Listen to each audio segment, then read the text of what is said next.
Bom, nos últimos dias, todas as páginas de fofoca gospel, se é que elas podem ser chamadas dessa forma, né, estão tratando do mesmo assunto. Qual é esse assunto? A confissão feita, né, nas mídias sociais pelo pastor Paulo Júnior. Ele era pastor na cidade de Franca, da Igreja Aliança do Calvário. Não sei se você já ouviu falar dele. Esse pastor ele ganhou os holofotes nos últimos anos, nos últimos 5, 6 anos, por suas mensagens duras contra o pecado, né, mensagens diretas. Ele seguia um molde dos padrões puritanos, que muitas pessoas não só gostavam de ouvir, mas também gostavam de compartilhar pelo seu conteúdo.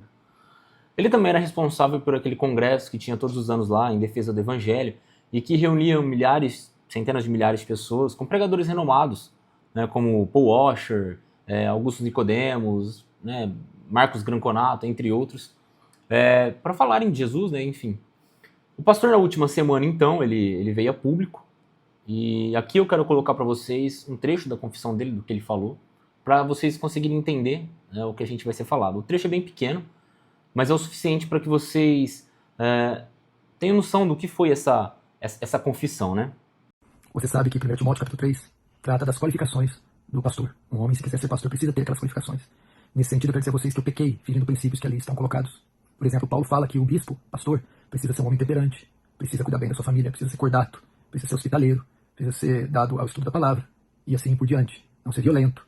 Muitas vezes, aquela dureza que vocês viam no púlpito era manifestada nos meus relacionamentos, na maneira que eu conduzia a igreja, ferindo, magoando pessoas, membros, sendo muito duro, exigente, e a mesma coisa com membros da liderança, sendo exigente, duro, magoando, ferindo e ofendendo eles, assim também membros da minha família. E são princípios negociáveis para alguém que necessita ser pastor. O meu conselho me chamou, me repreendeu a respeito dessa condução por um tempo, e eu resisti a essa repreensão, tentando manipulá-los, tentando dissuadi-los, e me rebelando contra a verdade de Deus e contra a verdade que vinha da sua boca. Mas depois de novos conselhos e novas repreensões, eles me convenceram do meu pecado.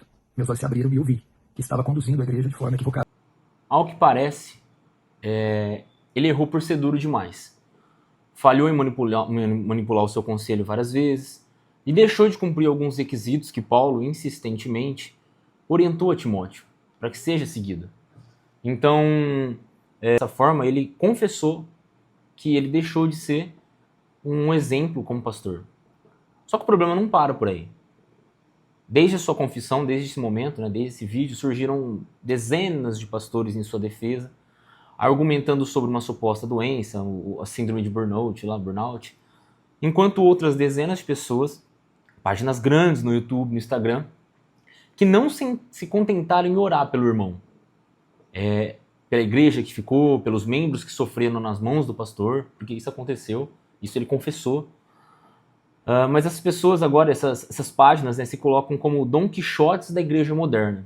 Elas procuram dragões colossais, onde possivelmente mais uma vez estão sendo enganadas com moinhos de vento. Explicando melhor para você que não conhece a história. Páginas como Fuxico Gospel, que sabidamente é uma página de fofoca, tá? Uma página de fofoca. Página No Entanto, que é na pessoa do Paulo. O pastor Flávio Amaral, enfim. Foram pessoas que receberam supostamente prints, conversas e mensagens de membros e ex-membros da igreja. Supostamente vítimas, né, pessoas que supostamente foram vítimas do pastor Paulo Júnior. E o teor dessas mensagens, né, são denúncias. São coisas assim muito mais sérias do que o que ele falou no vídeo. São coisas que giram, né, segundo essas denúncias, tá? Em torno do homossexualismo, de adultério, promiscuidades, agressão a membros da igreja e a sua esposa, aos filhos e tudo mais. Enfim, coisas de todos os tipos que vocês imaginarem. Não só de membros e ex-membros, mas como de pessoas que supostamente teriam mantido relacionamentos com ele. A questão é, essas páginas que dizem ter as provas, né, segundo elas estão esperando as pessoas que compartilharam com elas a informação, permitir a divulgação. Na sua vez, o pastor Flávio Amaral, no caso, que por sinal é uma excelente pessoa, aparentemente demonstra ser uma pessoa muito verdadeira, ele disse que recebeu, ele e sua esposa, recebeu uma ligação da Suzana, esposa do pastor Paulo Júnior. E disse que nessa ligação ela pediu para que eles orassem por ela, orassem pela igreja, e retirasse os vídeos que ele tinha feito 2 dias antes, ou 1 dia antes. Nesses vídeos ele também desceu a lenha no Paulo Júnior, porque segundo ele, também ele recebeu dessas pessoas prints e conversas e fotos e tudo mais, de pessoas que denunciavam essas atrocidades do pastor Paulo Júnior. E ele foi pra internet e desceu a lenha. Falou tudo que ele pensa. Se você conhece o pastor Flávio Amaral, você já imagina, né, o nível das coisas que ele falou. Então, tudo isso pra mim, né, essa ligação pro pastor Flávio Amaral, apesar dele ser uma pessoa muito bacana, mas essa ligação pra ele, por que pra ele? Essas denúncias feitas por essas pessoas, pra mim tá cheirando muito mais moinho de vento do que verdadeiros dragões. Mas isso é pra mim. Essas páginas, elas sobrevivem de escândalos, de fofocas. E eu até entendo quando elas verdadeiramente denunciam algo que vai contra a palavra de Deus e que fica do lado da vítima, e coisas que elas podem provar. Coisas que realmente fazem sentido pro mundo gospel, pro mundo evangélico, pro protestantismo. Mas até agora, o que a gente tem visto, né, não passa de pessoas que se diziam envolvidas com o pastor intimamente, mas que possuem provas, mas que não podem divulgar. Essas pessoas foram recebidas por essas páginas, ouviram delas, né, as páginas ouviram dessas pessoas a verdade, mas não divulgam até agora. O Israel do canal Fuxico Gospel, agora ele não só está interessado em mandar o pastor Paulo Júnior para a cadeia, né, porque segundo ele as jogadas mentais e psicológicas dele deixam de ser falhas como um pastor e passam a ser crimes. Então, para mim isso fere o princípio da isonomia, uma vez que o Israel e qualquer outra pessoa aí, supostamente, não tem provas. E todo mundo é inocente até que se prove o contrário. Então, eu posso estar errado, tá? Posso estar errado, e eu sou o primeiro a vir aqui dizer que eu estou errado. As provas podem surgir, as pessoas, né, denunciarem os abusos do pastor na justiça, etc. Mas assistindo a esse carnaval gospel que está na internet, prospectado, né, no caso, por essas páginas, aos meus olhos não vão passar de falácias. De vídeos para hypar um momento nas costas do pastor Paulo Júnior.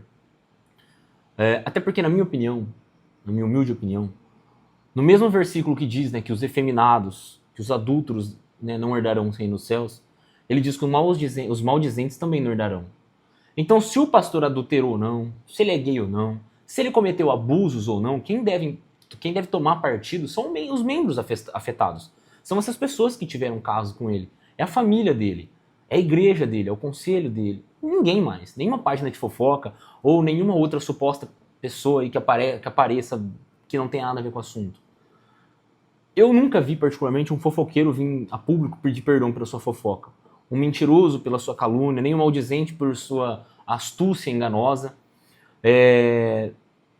ou avarento, ou idólatra. Já viu algum desses vir a público pedir perdão porque estavam cometendo esse tipo de erro? Mas o adúltero, todo mundo quer linchar. O ladrão, todo mundo quer linchar. O bêbado, todo mundo quer linchar.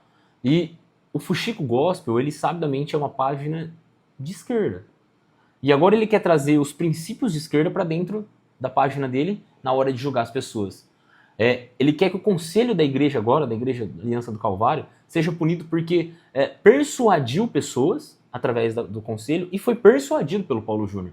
Então ele crê que essas pessoas não só são vítimas do Paulo Júnior, mas como são cúmplices do Paulo Júnior em outros momentos. Aí ele quer advogar pelas pessoas que foram persuadidas. Só que essas pessoas não estão querendo denunciar fora dele, nas mídias, na internet ou na delegacia. Ou seja, ele está quase igual aos ministros do STF se tivesse um filho com os fariseus, né? Ele aponta, ele noticia, ele faz a matéria, ele acusa, aí ele vai lá e defende, ele julga com os seus pesos e com as suas medidas e dá o veredito. Fala a verdade, não tá fácil, né?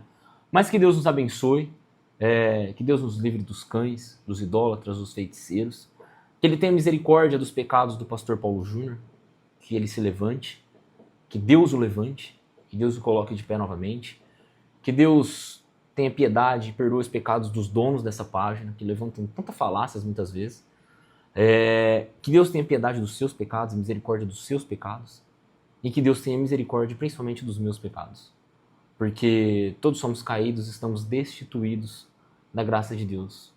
Precisamos do amor e da misericórdia dele, através do sacrifício de Jesus Cristo para sermos salvos. E é isso.